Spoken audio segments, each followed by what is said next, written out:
Thank you very much for coming today. I'm pleased to be joined by our Minister of Community Safety and Correctional Services, Michael Tobolo, and our Attorney General, Caroline Mulroney. I know they both care deeply about the families who have lost loved ones to gangs and gun violence. In particular, here in Toronto and the GTA. It's something I care deeply about. It's something we all care about. It's time to get serious about fighting guns and gangs. It's time to get serious about fighting gun violence. No more talk, no more grandstanding. It's time for action. It's time to put public safety first. Too many families have lost loved ones to gang and gun violence. Too many people, too many neighborhoods are living in fear. And too many of our police officers are frustrated that their hands are tied. They lack the best resources to do the job. And even when they do catch the bad guys, too often our officers must work through an ineffective and paralyzed court system, a system that lets far too many criminals convicted of gun crimes out on bail and back on the streets the very next day. People throughout Toronto and GTA have had enough, and people are just sick of it.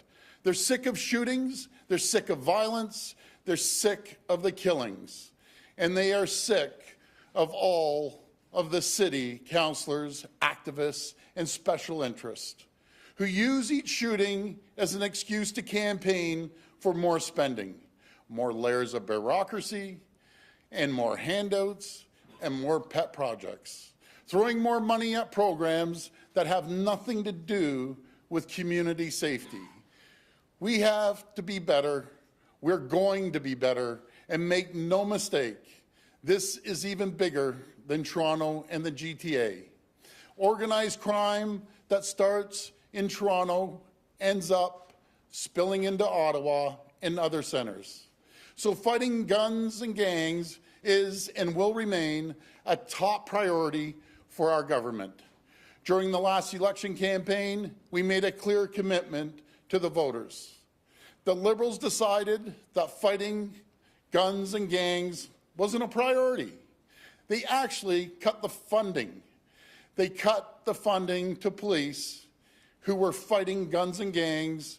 They cut it in half. It's unbelievable, and sadly, we are seeing the results of their funding cuts on our streets today. How many shootings could have been stopped if the Liberals didn't cut this funding?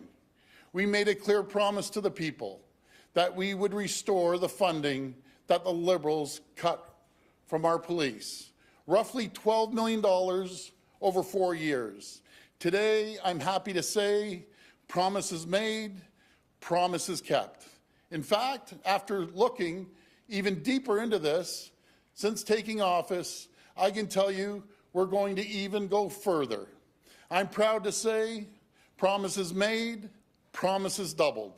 We're going to invest more than $25 million above and beyond existing funding of $76 million to support the fight against guns and gangs. This is real money, critical funding targeting the areas of greatest need, priority areas that were identified in consultation with Chief Mark Saunders and other members of the Toronto Police Services. Because we believe the Chief knows best, he knows where the resources are most needed. Chief Saunders and his team are out every single day on the front lines keeping Toronto safe. And that's who we believe in listening to. Not the politicians at City Hall, not the so-called experts. So we're going to start by creating and funding a dedicated legal SWAT team for each provincial courthouse. Each team will be led by an experienced Crown attorney, and each team will have only one mission: keeping violent gun criminals behind bars and away from bail. These teams will work closely with regular Crown attorneys and our guns and gangs teams to provide additional legal expertise and support. Resources that will help police keep gangsters and gun criminals locked up.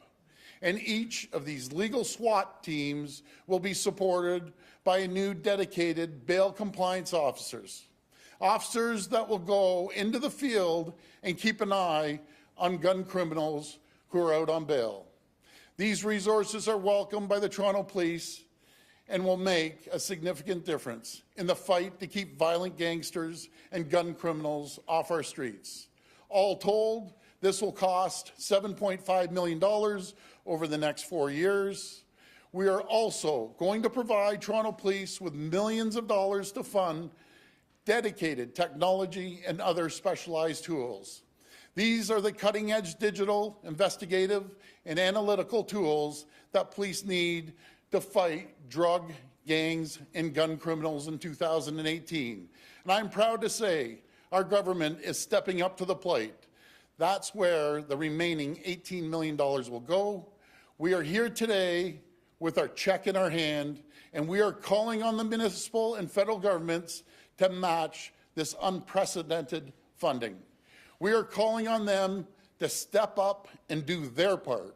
The feds must do more, and the city must step forward, starting with the following through on their commitment to hire more police officers. It's critical we hire more police officers, and filling their entire intake of new police officers at the Ontario Police College, because we all have a part to play.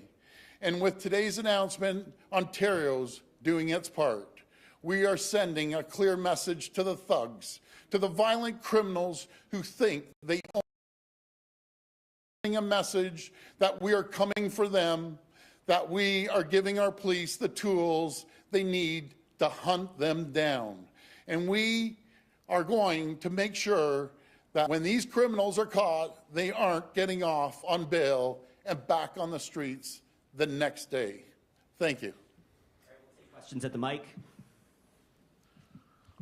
Good morning, Premier.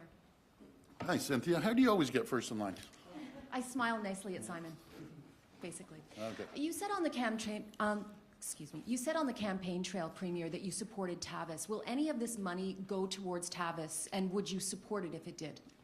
No, we aren't going to have Tavis. We're going to focus on guns and gangs. We have all the faith in the world and in the chief, and frankly, the police association too needs their input. So we have faith in consulting with the chief and letting them decide. Cynthia, we aren't experts. The politicians aren't experts. All politicians think they're experts, but they aren't. The experts are the police. So we're going to hand over the money. They're going to be accountable, and they're going to be able to tell us this is where we think the money should go. Next question. No, there's no Tavis. There's no carding. That's going to be up to the police to focus on. I think things are changing now in policing, looking at digital technology. But I can't stress it enough. I'm from the old school. I love boots on the ground. I love having police in neighborhoods. But again, that's not up to the Premier to decide. It's up to the police chief to decide. All right, next question. Hi, Premier. I'm wondering if you would support Toronto's request for a ban on handguns in the city, and if you support the federal government's look at further restrictions on guns. No, I wouldn't support a ban on handguns. There's a lot of legal, responsible handgun owners. And I'll give you an example. You look at Chicago. You all know that I spent a ton of time in Chicago. And they have a ban, and guess what? Last week, they had 72 shootings. 72 or 76 shootings. Just imagine that. So we have to refocus. All our resources are going after the bad guys. Not the good guys, but the bad guys. And as I said, we're coming for them. So to all the bad guys out there, heads up, we're coming to get you. Next question. Morning, Premier. I'm just wondering if this $25 million, is it one-time funding? Are you going to be putting more in at a later date? Well, that's going to be over a 4-year period. that we're going to be doing the $25 million on top. I want to emphasize, on top of the $76 million. So we're putting over $100 million into the funding, and it's absolutely critical that the feds step up to the plate. And the city, Mayor Tory, I talked to him over the weekend at the Caribbean Carnival. He was very appreciative. I look forward to working closely with the mayor and the feds. They have to come to the plate as well. Premier, today's money is all about law enforcement. Is there any money or any effort that you think should be focused on getting to the root of gun crime? And do you think we can arrest our way out of this problem? Well, you know something, I'm a strong believer in root cause. You know, why, the 5 whys. Go all the way down to root cause and find out, number one, why it's happening, where the guns are coming from. That's a huge question that we're trying to source out. You know, I feel a lot of guns are obviously coming across the border, but again, folks, I'm not the expert. The police are the experts, so I'm going to let the police decide that, and I believe in empowering the police to make decisions with the funding that they get. I don't believe politicians should be telling the police what they should and shouldn't be doing.